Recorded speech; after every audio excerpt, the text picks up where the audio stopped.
Hi friends! In this video, I'm going to do the final assembly of a 28-inch 3-pound wedge banger axe. It's got a slightly under 3-pound true temper head, made in Charleston. I like this head a lot. It's one of my favorite heads that I've ever worked with. This axe is a commission, so I'm not going to keep it, but still, it's one of my favorites I've ever worked with. It's got a great patina. These scars and stuff on the bit are really fun to look at. It's got a decent working edge on it. I didn't make it a razor edge or anything on purpose because wedge bangers live hard lives. I took care of some mushrooming on the pole. This is a 28-inch beaver tooth handle that I slimmed down significantly. Let me get show you what it looked like originally. This is what it looked like originally with this horrible shoulder, but I've thinned it down a lot, and I've also accentuated the palm swell. This is my signature, these 4 burned dots. I'm eventually going to get a custom stamp. And so I thinned the handle down, sanded it, and I also adjusted the shoulder. I have burned the handle, not too much a heavy burn. I'm going to see how this looks like with oil. And I also just for the fun of it, and because it's a new thing I haven't done before, I burned all the way around the bottom of the palm swell to black. This head is interesting because the taper from the width from here compared to here, like this degree of taper right here, is much more extreme on the top. That made shaping the wedge and the eye kind of weird because all the way down the eye of the handle, it's a very cozy friction fit. But on the top, there's space almost all the way around, especially in the back and right here. But I've shaped the wedge accordingly, hopefully, so that'll help. This little especially rounded area right here, as well as this taper that runs along right there on the bottom, that's made to accommodate the extra space down here and the slightly uneven shape of the eye and the head. So due to previous fitting, the head already fits quite tightly, but I'm going to pound it on a little bit more with this hammer just to get it fully seated.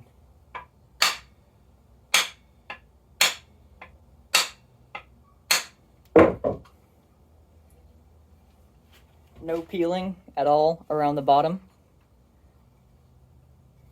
except for a tiny bit right there, which doesn't make a huge difference. I'm going to give it a few more pounds just to make sure that it's seated. Oh, it's got the bounce now.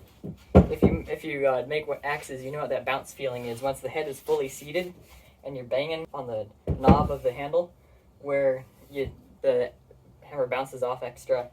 It's kind of like when you're pounding wedges felling a tree. You feel there's a certain feeling when the wedges won't go into the back cut anymore and the axe just bounces off. It's the same feeling. You subconsciously feel the wedges sinking, and then all of a sudden you get the bounce, and that's when you know that you got to cut more or whatever. And it's the same feeling here. It kind of feels like normal hammer hitting, but when you get the bounce, you know when you get the bounce, and that's when the head is fully seated. So yeah, I got the bounce, and the only peeling at all is right here a tiny bit, and right here a tiny bit. Oh, and a very, very tiny peel right there that probably doesn't even show up. So that's pretty good. Hi people!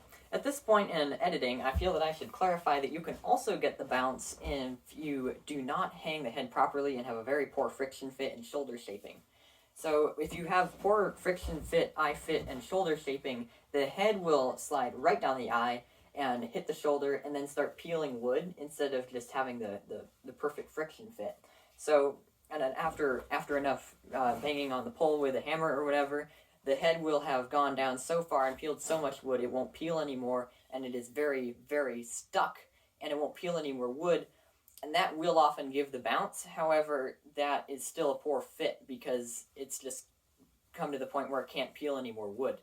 So you can very easily tell if you're getting the bounce from a good friction fit, because a good friction fit will have very little or no peeling, as you see in the video. And you can very easily tell if your friction fit is due to poor shaping if you have extreme peeling. You can generally only get the bounce from a poor fit if you have very, very extreme peeling. This wedge, which I think is possibly maple or something, it kind of smells like maple. It's just not a very interesting color, so on the ends I burned it so that when this little bit is sticking up, it provides a bit of variety in color. Give me a second. I'm going to try to fix the light. I'm going to get glue in the kerf right here, which I cut down to about that far. Some people cut their kerf down to half. Most people cut their kerf down to 3/4 or 2/3 about down the side of the head, but I like to cut my kerf to just a little bit above the bottom of the head.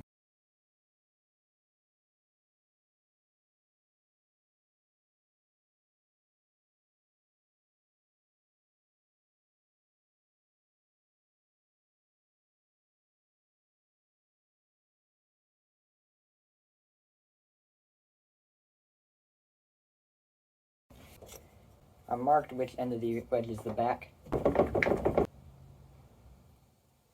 Got a bit of crap stuck in there. There we go.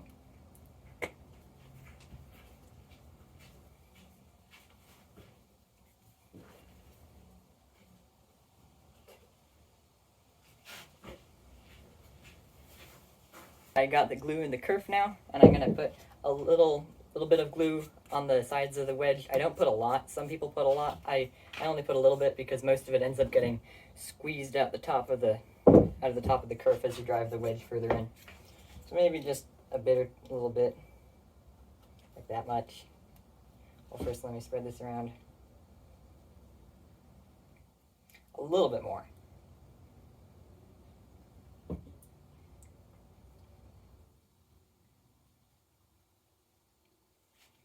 Just enough for like a glaze, kind of.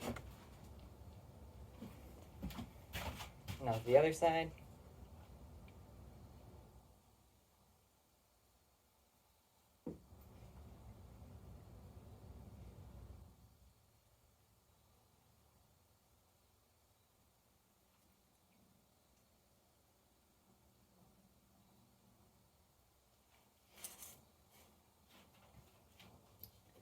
And I'll get this stuck in the kerf.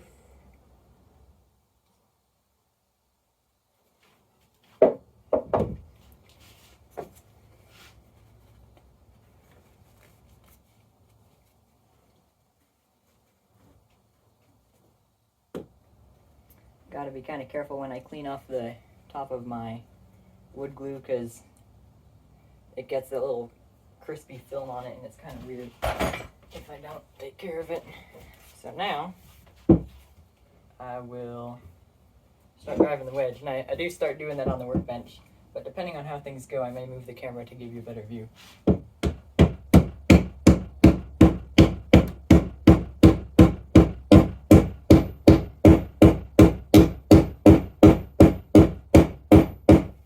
Because I pre-shaped the wedge, it's going in more easily than if I had just taken it out of the package and started driving it.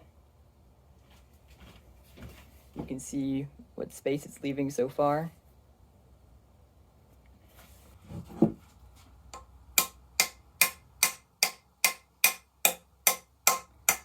The hammer I'm using is just a generic, nothing special, Harbor Freight Pittsburgh hammer. I think it's like 1 pound or something like that.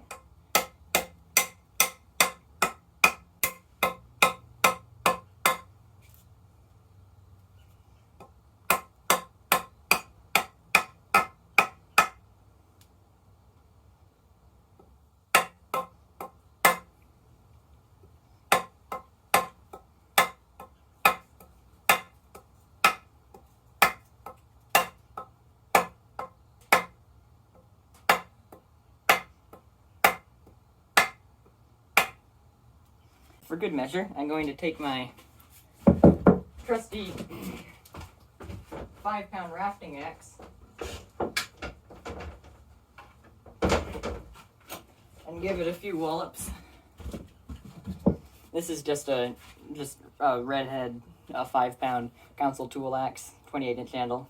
You can buy it online. I didn't make this one.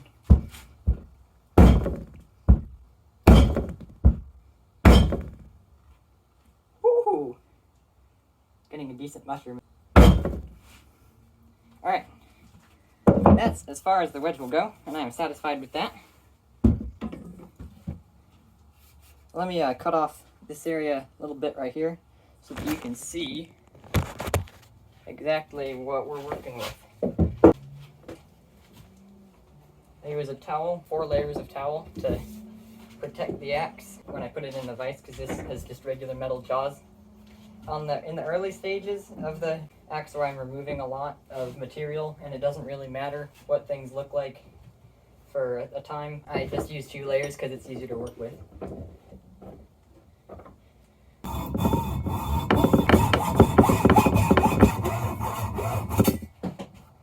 Ooh, I like that.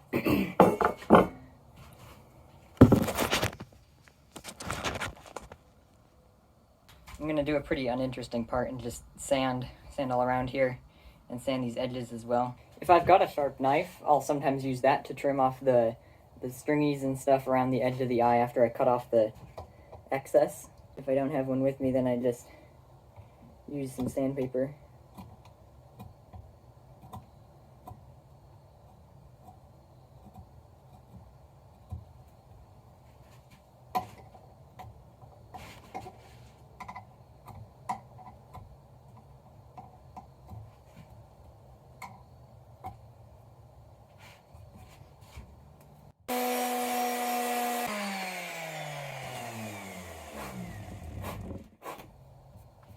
Well, there's the eye.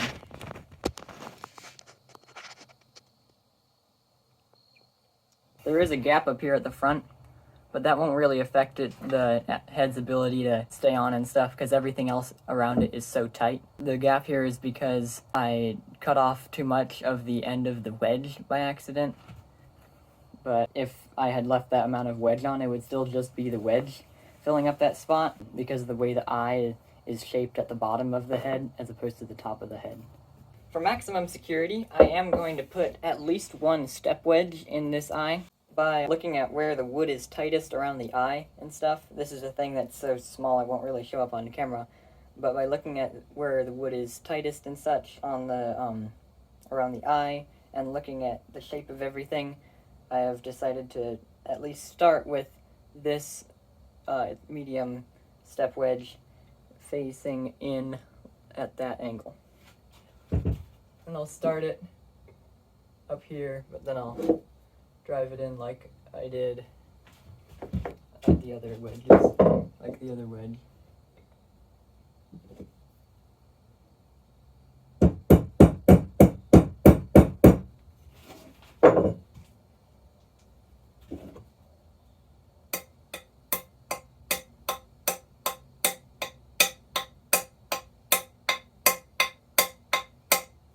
The eye is starting to crack, which is a good sign.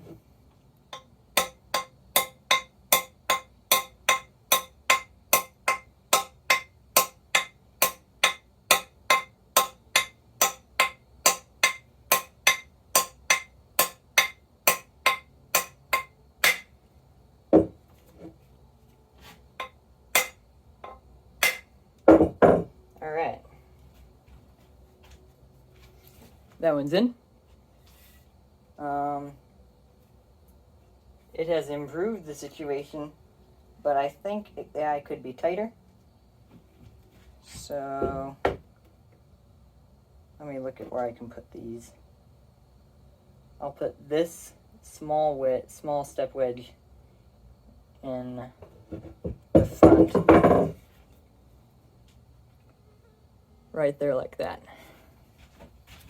I might actually be able to start this one right here against the bench. This one will spread the wood this way a little bit, but it'll also help to fill up this gap at the front and do whatever good that may do. This one's going to be tight, but it'll definitely improve the holding power of the situation.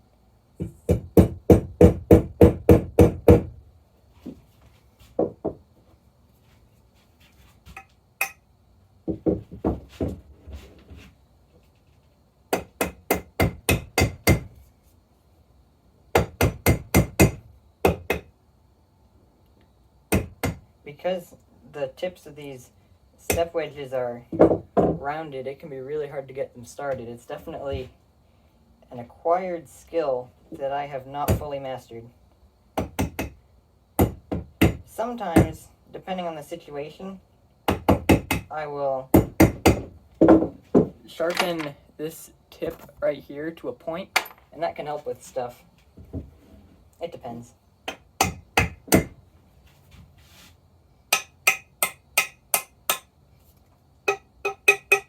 This one's being a pickle, no pun intended.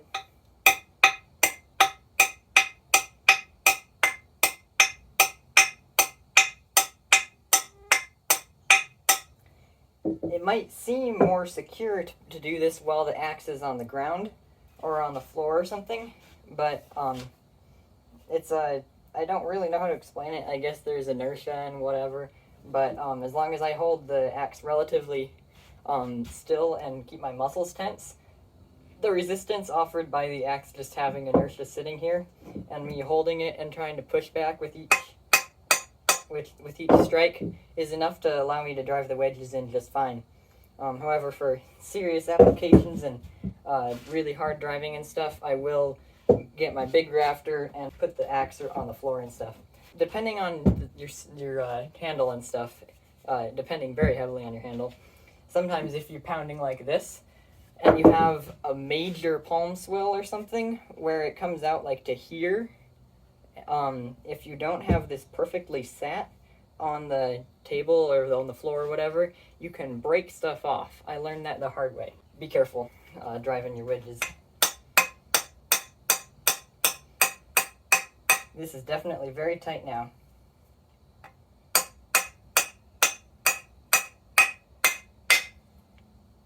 That one's in.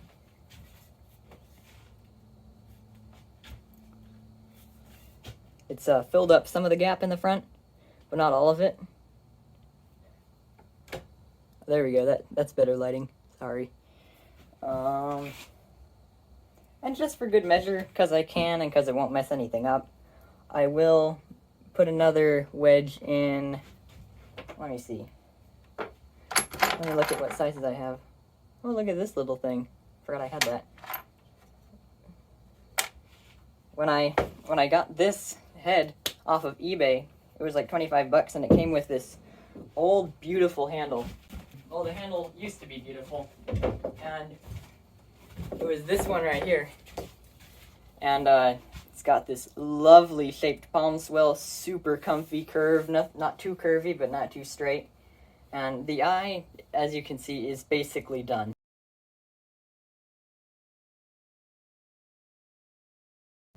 It's still just really comfortable, and I've kept this handle because as a pattern for future handle making, and also to measure to see how wide I should make a handle and how skinny it should be and everything.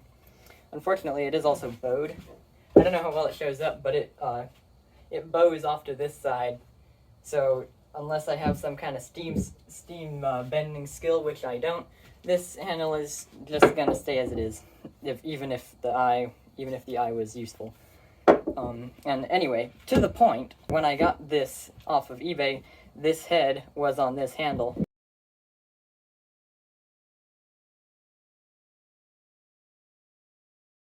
And the handle looked as ravaged as it did now. And I found 5 step wedges stuck in all sorts of directions in that eye. A few of them were like stuck on top of each other, and like they went down this far. It was absolutely crazy. This axe had a crazy life before it came to me. All right, rambling done. Let me find another wedge for this. I'm fortunate to have a veritable library of these wedges due to acquisition of previous axes, so I have some good options to choose from looking at what to put where. And I think that this wedge I'll put it in right here at this angle, and it'll help fill in a lack of mushrooming. There's not much mushrooming over here, right here, and also this area right here could be tighter. There aren't any gaps around the eye, but it could just use a little bit more help. So I'll drive that in. think this was the wedge that I chose. Yeah, I think this was. All right.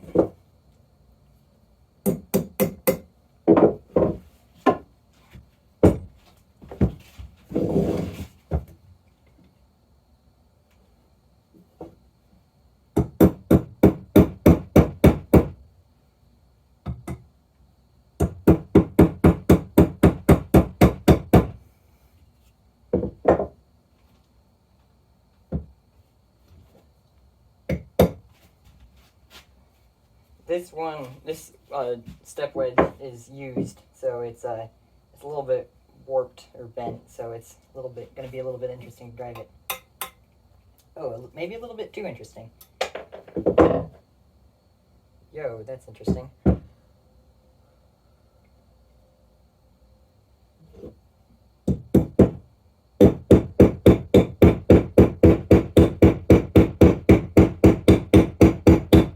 Alright, it's in.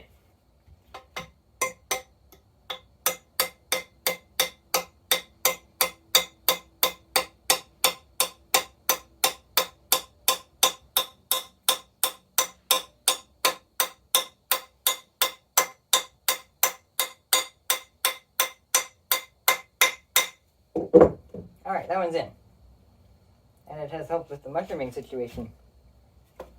Now, I didn't just stick all these step wedges in here because I could. There was a reason. There are a few axes that I have, such as this one I'm getting over here, where I didn't put any step wedges or cone wedges in, and I just put in the one wooden wedge, and it's got plenty of mushrooming. I don't know how well you can tell, but the head has stayed tight for a long time, and even after the handle broke. So I don't always stick in metal wedges. Sometimes a wooden wedge will do just fine, but for wedge bangers, because they experience really sharp, sudden impacts, the head is extra prone to coming off, loosening up and everything. It does look kind of weird to have this in there, but oil makes everything look better, which is what we're doing next. Oiling time. I use boiled linseed oil on all my axes, just because that's what's available and that's what I have access to. I might use Watco Danish oil if I had it, if it was in the stores around here, or I might use something else. But I have this oil can that's filled with boiled linseed oil, and I cannot tell you how convenient it is to have it here instead of trying to pour it out of this kind of can. This one has turpentine in it, but the boiled linseed oil around here comes in these cans or in these things, and it's really annoying to try to pour precisely from those onto an axe. For a time, I used one of these little nutrition drink bottles, and I just filled it up with boiled linseed oil, and I was kind of able to pour precisely with it. It was kind of wasteful. If you're in a pinch, or if you don't have the money for one of these, you can just take a soda can, cut off the top, or you can just take one of these and just pour very carefully and hope you don't have a muscle spasm. Anyway, this one has a little cap on it that threads off, and that's very nice for keeping the oil from evaporating. And I have this little nail I stuck into the wall, and I hang the cap on there to keep it safe and to keep myself from losing it. And so, when I'm oiling an axe, I pretty much always, for no particular reason, just other than habit, I start up at the top, and using my bare hands, I rub it all into the handle, and then I only use paper towels when I'm either re-oiling an axe that's already been oiled several times, or when I'm wiping off the excess. So I'll show you what that looks like for me. Squirt a generously sized pool onto the knob, or the palm swell, whatever you want to call it, and just start rubbing it all around.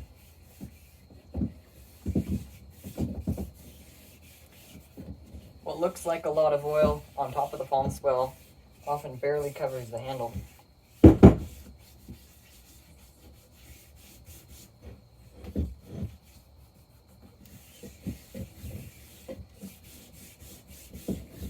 And it's important to rub it really hard and put a lot of pressure on it, because that gets the wood, especially on the first oiling, because that gets the kind of starts the flow of oil into the fibers.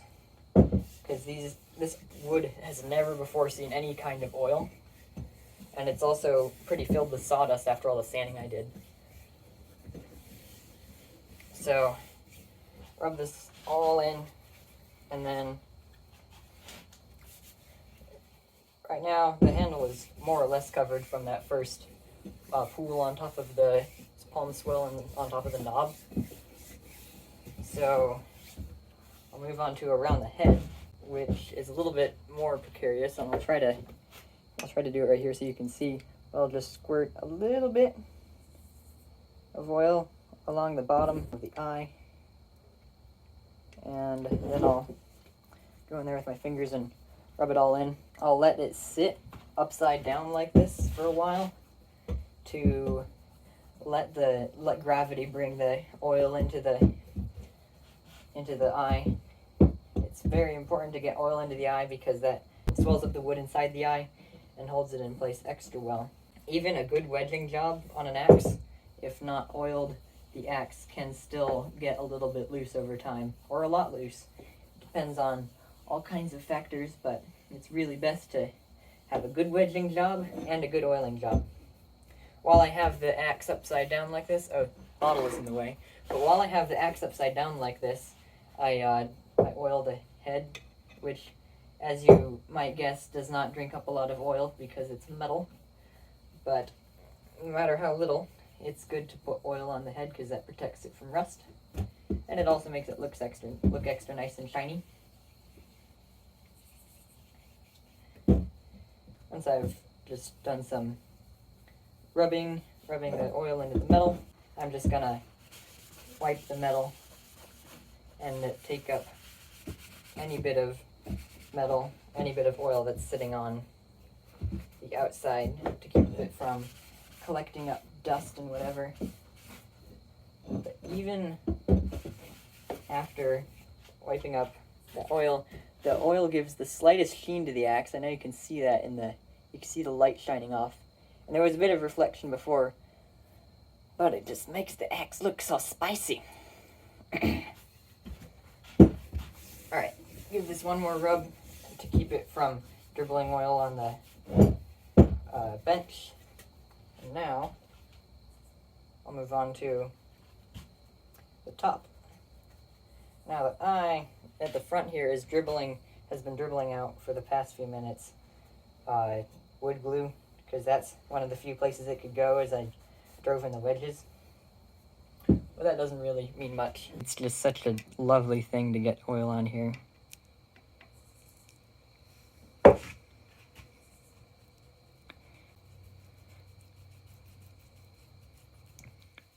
And getting the oil on the top of this head. And then I also do oil around the edges right here, even just the slightest amount, because getting oil into the eye is one of the most useful things.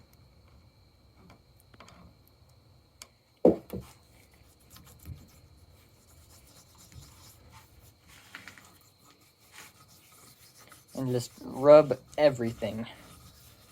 Rub everything on this first oiling, because this head hasn't seen oil in years, and this wood has never seen oil. Because this wood has never seen oil, it's at this current state very absorbent. So I'm not going to do a second oiling tonight, but tomorrow I will oil it again.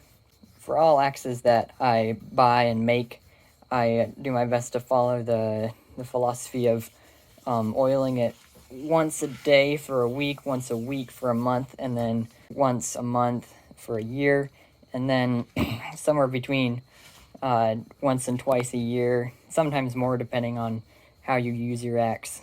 And so if you follow that oiling pattern, you will have a well-oiled axe, and it'll be well protected from all kinds of things that may happen to it. Forgot to show you earlier, but this is the blade alignment. It's pretty much perfect.